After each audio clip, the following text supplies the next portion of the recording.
Bonjour à tous, aujourd'hui je vais vous parler généalogie.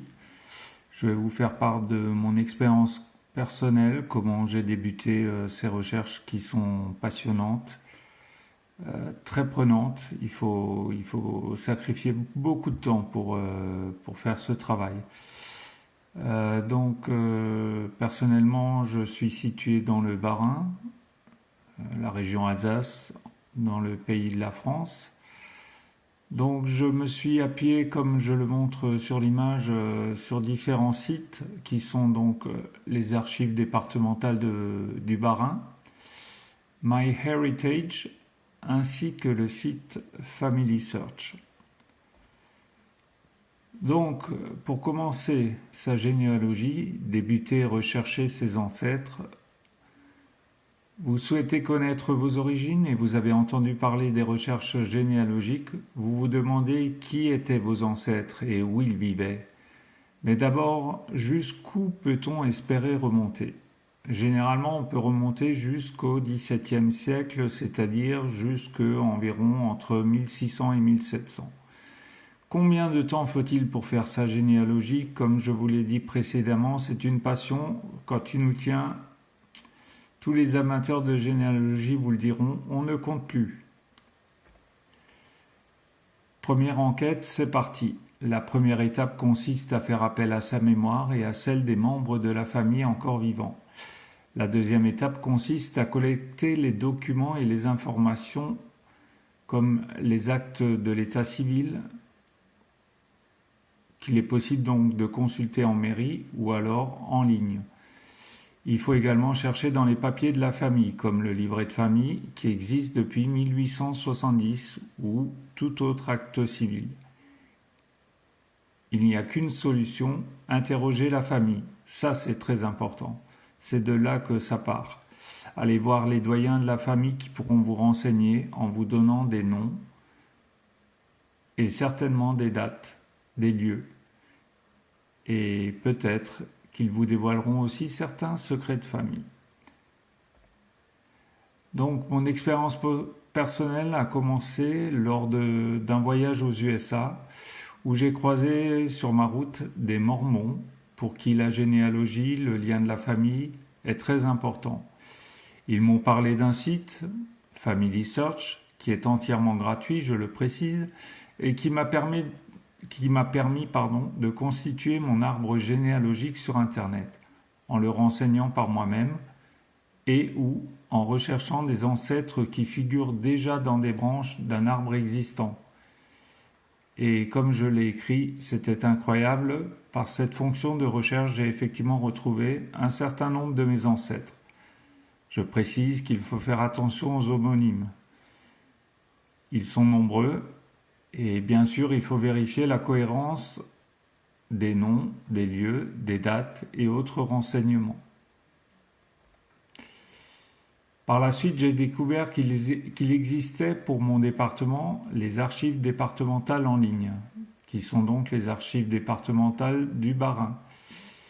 Et quelle belle découverte! Enfin, je pouvais accéder aux actes de naissance de 1793 jusqu'en 1912, des actes de mariage, de décès, pour les actes de décès de 1793 jusqu'en 1922.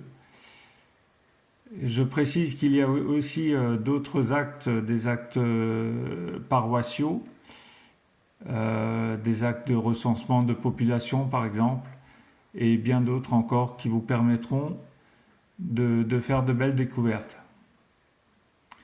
En dehors de ces dates, j'ai parfois eu recours à une demande d'un acte en ligne auprès de la mairie concernée. L'acte m'a été adressé par voie postale ou par email gratuitement. Dans tous les cas, j'ai fait toutes ces recherches de chez moi. Donc les archives en ligne du Bas-Rhin se présentent de la façon suivante. Sur ma gauche, donc, vous avez les dossiers dans lesquels sont archivés les naissances, les mariages, les décès, par commune, par année. Sur ma droite, vous avez un exemple d'un acte de mariage que j'ai repris au hasard. Et donc, si vous arrivez à le lire, je vais essayer de me rapprocher, mais vous allez voir que, étonnamment, c'est quand même relativement lisible. Je ne sais pas si vous voyez. Je vais reprendre du recul pour continuer. Voilà. Bien sûr, lorsque vous afficherez cet acte sur votre ordinateur, vous aurez la possibilité de zoomer sur l'image et de lire très précisément les détails qui y figurent. Alors, par la suite, j'ai découvert encore un autre site qui s'appelle donc MyHeritage. C'est un site américain très intéressant et qui a été capable d'enrichir mon arbre de façon encore plus approfondie. Pour le coup, je me suis abonné afin d'accéder aux meilleures fonctionnalités du site et je ne le regrette absolument pas. Par ailleurs, je me suis également laissé tenter par l'analyse de mon ADN autosomique afin de connaître mes origines ethniques, mais aussi avec l'espoir de trouver des gens ayant de l'ADN commun avec le mien. Et là encore, quelle belle surprise lorsque, assez régulièrement, je suis informé que telle personne ou telle autre a de l'ADN en commun avec le mien. Ces personnes, je le précise, se trouvent dans différents pays du monde. Et c'est grâce au prélèvement des ADN qui ont été effectués par ce site dans le monde entier que ce site me permet donc de connaître les gens qui ont de l'ADN en commun avec moi. Et croyez-moi, les gens qui ont fait prélever leur ADN sont nombreux. Alors, par exemple, là, sous vos yeux, vous avez justement l'origine ethnique telle qu'elle vous sera présentée après avoir fait analyser votre ADN. C'est un exemple, là encore. Pour cette personne, donc, on voit qu'elle a des origines à 24,7% nord et ouest européen, 24% en Angleterre, 17% en Baltique, 16% en Europe de l'Est et 17,2% ailleurs dans le monde. Les zones donc sont représentées par ces zones de couleur pour les origines. Donc une petite précision sur le test autosomique qui donc permet de revenir aux origines ethniques. C'est un test ADN qui analyse l'ADN provenant des chromosomes autosomiques qui contient donc les segments d'ADN qu'un individu partage avec toutes les personnes avec qui il est apparenté maternellement et paternellement, directement et indirectement.